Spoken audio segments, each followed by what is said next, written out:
Hello friends, అందరికీ నమస్కారం. Welcome to Raja tech TV. ఈ వీడియోలో ఆంధ్రప్రదేశ్ రాష్ట్ర వ్యాప్తంగా ఉన్నటువంటి విద్యార్థులకు ఇప్పుడిప్పుడే అదిరిపోయే గుడ్ న్యూస్ వచ్చింది. మనకి ఏపీ రాష్ట్ర వ్యాప్తంగా 2 రోజుల పాటు సెలవులు అయితే రాబోతున్నాయి.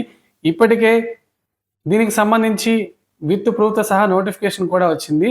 తాజాగా ఎక్కడి నుంచి మనకి ఈ బంద్ రాబోతుంది, ఏ కారణం చేత సెలవులు ఇవ్వబోతున్నారు, ఇలా దీనికి సంబంధించిన ఇన్ఫర్మేషన్ అయితే ఈ వీడియోలో చూద్దాం. ఫ్రెండ్స్, వీడియో చూస్తున్న ప్రతి ఒక్కరు వీడియోని అయితే లైక్ చేసేయండి. మీరు వీడియోని లైక్ చేస్తేనే నాకు టైప్ ఆఫ్ సపోర్ట్. అలాగే మొదటిసారి ఎవరైనా మన ఛానల్ని విజిట్ అయితే బెల్ ఐకాన్ ట్యాప్ చేసి మన ఛానల్ని సబ్స్క్రైబ్ చేసుకోండి. ఆంధ్రప్రదేశ్లో విద్యార్థులకు, పాఠశాలలకు, అలాగే మనకి బస్సులు, కొన్ని దగ్గర దుకాణాలు కూడా మూసివేయబోతున్నారు. అయితే మనకి విశాఖపట్నం, మాన్యం జిల్లాలో, అల్లూరి సీతారామ జిల్లాలో మనకి ఈ బంద్ అయితే నిర్వహించబోతున్నారు. అల్లూరి సీతారామరాజు జిల్లాలో కూడా ఈ బంద్ అయితే కొనసాగబోతుంది. కొద్ది రోజులుగా మాన్యం ప్రాంతంలోని గిరిజనులు తమకు అన్యాయం జరుగుతుందని తీవ్ర నిరసన వ్యక్తం చేస్తున్నారు. ఇక ఏపీ అసెంబ్లీ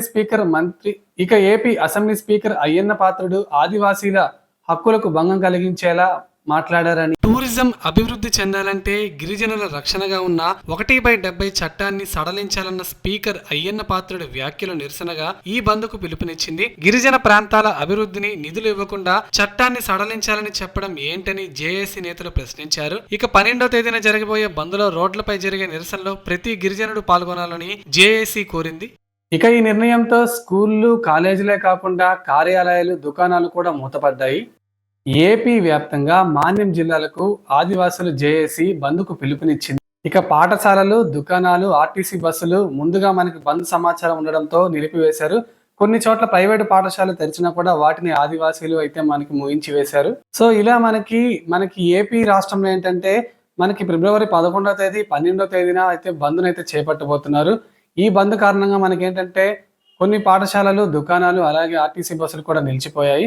సో ఇది ఫ్రెండ్స్, మనకి విద్యార్థులకు వచ్చిన పండగ లాంటి న్యూస్ అప్డేట్. మీరు తాజాగా ఈ బంద్ పై మీరేమనుకుంటున్నారో కింద కామెంట్ సెక్షన్లో కామెంట్ చేసి మన వీడియోని లైక్ చేసి